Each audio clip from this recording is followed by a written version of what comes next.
One of the biggest areas I like to really build strength and resilience is the hamstring muscle group. Again, 3 muscles in the back side of the thigh, but for a lot of runners, this is one of those big areas that really takes a lot of stress from shock absorption and a propulsion standpoint within the running cycle. So building good strength and resilience is important there. And a lot of times what I see are runners that complain that, man, my hamstrings are super tight, and you go and actually test hamstring length and they really have no limitation or nothing, again, no gross limitation when it comes to hamstring flexibility. So we look at, okay, are you overloading these muscles throughout your run? And if that's the case, let's build some good strength and resilience to really build up that endurance within these groups. So when you go out and you run and you increase your mileage from week to week, you're not overloading these muscle groups, which creates what feels like tightness, but it's more so stiffness because we're really working hard throughout the hamstrings. So what I want to do in this video is walk you through 3 very simple exercises that help build strength and endurance. Again, no need for equipment or anything, nothing fancy here, just basic body weight exercises that will help you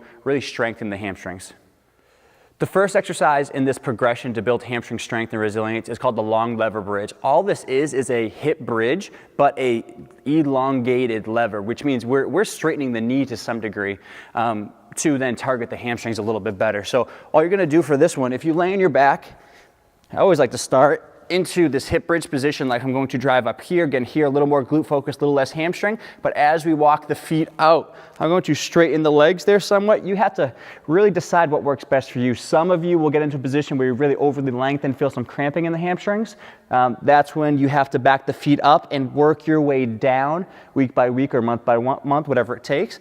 But the ideal setup here is to really straighten out the legs here, small bend in the knees, and then all I'm gonna do from here is to drive up into the hamstrings. So automatically in that position, because the hamstrings are more of a lengthened position, I'm feeling those hamstrings fire quite a bit. Still getting glute here because I'm driving up and extending through the hip, but hamstrings are doing a lot more of the work than the traditional hip bridge. Again, a little easier to support here if you need that to begin, but eventually trying to get up to lifting the arms up in the air so it's more of an unsupported bridge, really relying on the hamstrings.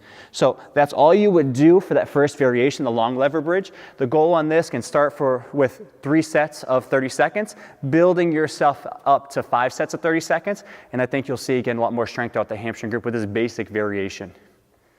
The next progression in building hamstring strength is that same long lever bridge, but now adding a marching motion. So what we're doing with the marching motion is we're changing the focus and kind of alternating from one leg to the other. So we get into this more of the single leg stance position that's so common with walking, running, and everyday activities to really add more emphasis and more difficulty on a single hamstring. Again, one at a time is what we're targeting here. So if we go into a same long lever position, on this one, I like to incorporate the arms into this. So we're actually doing a marching motion, incorporating opposite arm, opposite leg, driving up here. And then what I'm gonna do here, left leg, right arm, march. So now all my emphasis is on this right leg hamstring, glute, providing that support, and then switch. So you'll feel a lot more difficulty to hold up the body, engaging that hamstring.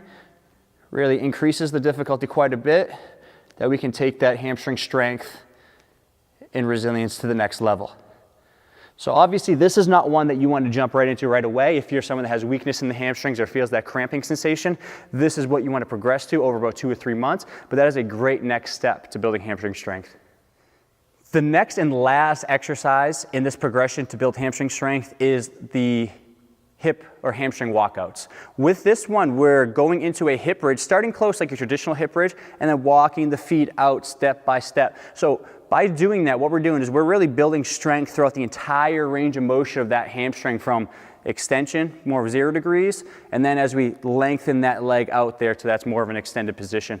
So from here, what we're gonna do, start in your traditional hip bridge, coming up. I always try to focus on, can I engage and control through the core and the pelvis so I'm not rocking side to side. You'll tend to see that with some weakness around here, but again, start supported if you need to, and then go to unsupported, make it a little more challenging. I'm just going to take small, controlled steps, focusing on keeping the hips up. I'm gonna walk out as far as I can.